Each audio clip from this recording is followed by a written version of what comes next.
In this video, I'm going to be showing you how to make the dog bandanas. The design itself, of course, is done on the embroidery machine, but the bulk of the project is going to be done on a regular sewing machine because this just won't fit into a hoop to be able to do it in the hoop. Now you're going to have two pieces of fabric. There's several sizes included, and just pick your size and then cut out two of the pieces, which is the front and the back. And you're going to do that by printing the PDF file based on what size you're going to be making. Now this is a small, and this particular one, you end up with two sheets. You're just going to match your line, your center line, and your top lines, and then there's a line that goes across here. Just match those and then put some tape in there to hold those together and cut them out, and you'll end up with a pattern that looks something like this. You'll take that pattern and you'll cut two identical sizes. Then you're also going to cut, depending on the size bandana that you're making. This one is a small, so we're going to be cutting an 11-inch wide by 2.5-inch height.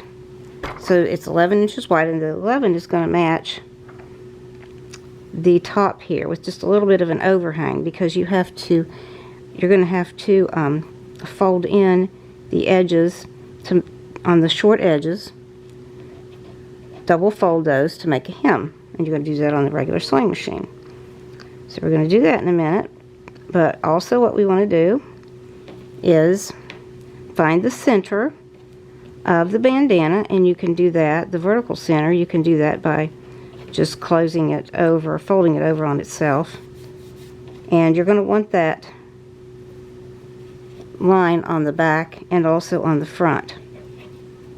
And then this is what's going to be your vertical. And then the horizontal you're going to do based on the design. Now this particular one, you want 4 inches from the top. This one is going to be the birthday boy, and this is in the written instructions. So this is a template that you can print, so you can place your design and see where it's going to land. But you want to take a measuring ruler, get that, and just measure 4 inches from the top, and that's going to be your horizontal line. So that's where you're going to be matching your design when you get it in the embroidery machine. Now when you do get this in the embroidery machine, the very first sequence is some crosshairs, and I'll show you that. I have already put that on the stabilizer. This is cutaway stabilizer. And also what I've done is I have put some Pellon 801 fabric fuse. I can't remember the number of it, but it's craft fuse, and it's a Pellon product, and it's a pretty heavy stabilizer. It's fusible, and I like to put that like where the design's going to go so we don't get any wrinkling. But then let me put something on the back here so you can see these crosshairs. So you want to stitch your very first sequence, and that's going to give you the crosshairs to line up your fabric. So you're going to take it and line it up with the crosshairs, and that's why you want it on the lines on the back, and then you want the lines on the front just so you can keep track to make sure that it is lining up correctly. But you should be like centered in with your hoop here. But now this one's going to change depending on the design you're making. And so we're doing birthday boy, and here's the crosshairs right here. You can see that there's an arrow pointing to it, and if you place that right there on the crosshairs on your fabric, you can see where that is going to be stitching out on your front of your bandana. Now this line that goes across, if you notice there is a flat section right here, that is where, and that corresponds to this line that's on the pattern. That is where the stitch line is going to be. So you want to make sure, okay, let me back up a little bit here. Let me back up and tell you what this piece is. This is your facing. This is going to be stitched on after you get the design put on. You're going to stitch this on right sides together, and this is eventually going to fold down to make your pocket to run your either your pet's collar through, or making a webbing collar to slip through there. Now this one I have put cam snaps on to hold it together. You could also use Velcro, or you can just use your dog's collar. So that's going to be making the pocket, and when it stitches down, it's going to stitch where that line is, so you just want to make sure that it's not going to be landing on top of the design. And it shouldn't if you follow the instructions of bringing your crosshairs down from the top of the fabric based on your design that you're putting on. So what we're going to do now, I'm going to get some temporary fabric glue, and I'm going to fuse that on there with that fabric glue in the crosshairs, matching the crosshair of the front to the crosshairs on the stabilizer. I'm going to take that to the machine and start the embroidery design. Now the beginning of the design has gone down, the lettering birthday, and then the B and the Y are appliques. For boy, B and Y, and so that has gone down the placement line. And then if you just take a piece of fabric, scrap fabric, and lay that over so that it goes over top of both of those letters, take it back to the machine, and it will tack down this fabric, and then we'll trim the excess fabric from the edges. I also want to point out to you that if you notice, I have put clips attaching the fabric to the stabilizer to keep that from working its way back into the under the presser foot.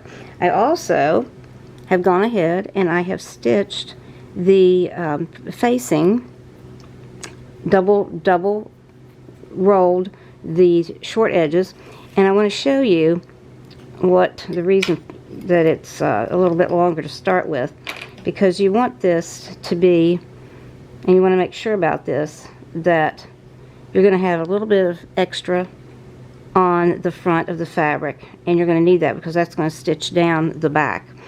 So after you roll your hem, double fold your hem, and place it on there, and just make sure that you do have that little excess on both sides, and if not, you just make your hem a little bit larger. Or it could go the other way. You could be outside of this, and you want it on the inside. There's about 1/4 of an inch on each edge.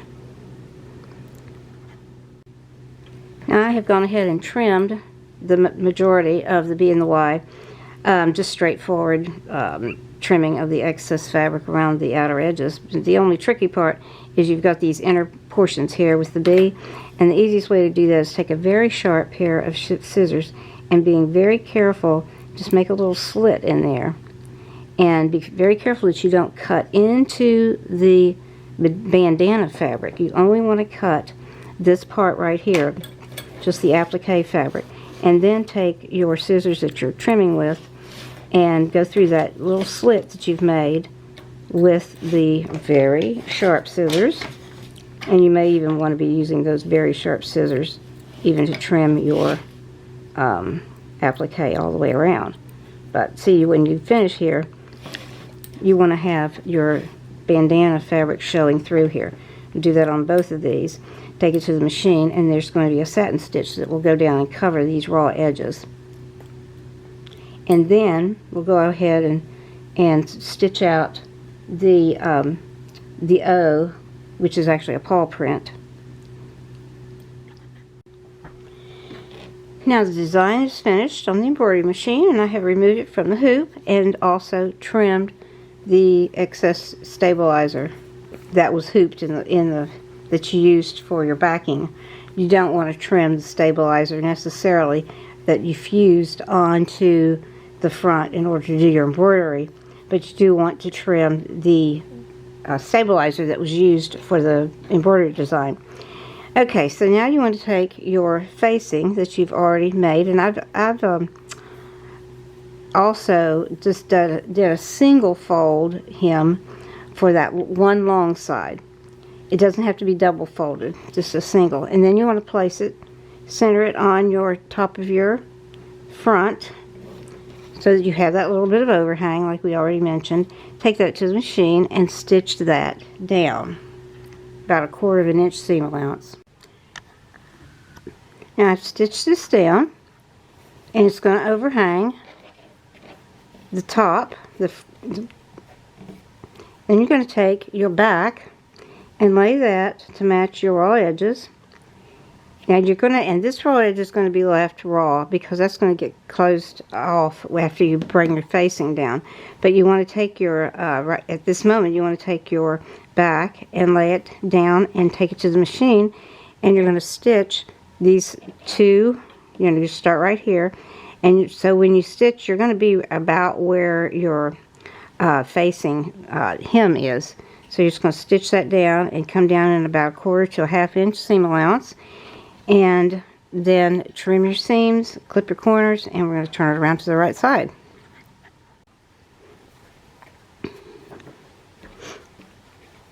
So I've now pressed this down, and there is a bit of a overhang here at the top. You can make a hem if you want to prior to stitching this down. I don't find it necessary, but you could put a hem right here and just tack that down before you sew your back to your front.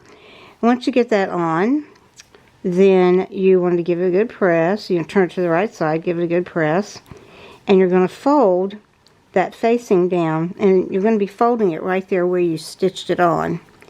So just fold that down. I've already pressed it. And then take that to the machine, and you're going to stitch right along the long edge of that facing. Now you don't want to stitch your sides because that's your pocket to run your collar through. And now after you've stitched the pocket down, you just run your webbing collar through, or your dog's collar. This one is just a piece of 1-inch webbing that I bought, and I have put cam snaps on the back to snap that on. Or you could run your dog's collar through, or you could use Velcro back here to hold that on. And there you go.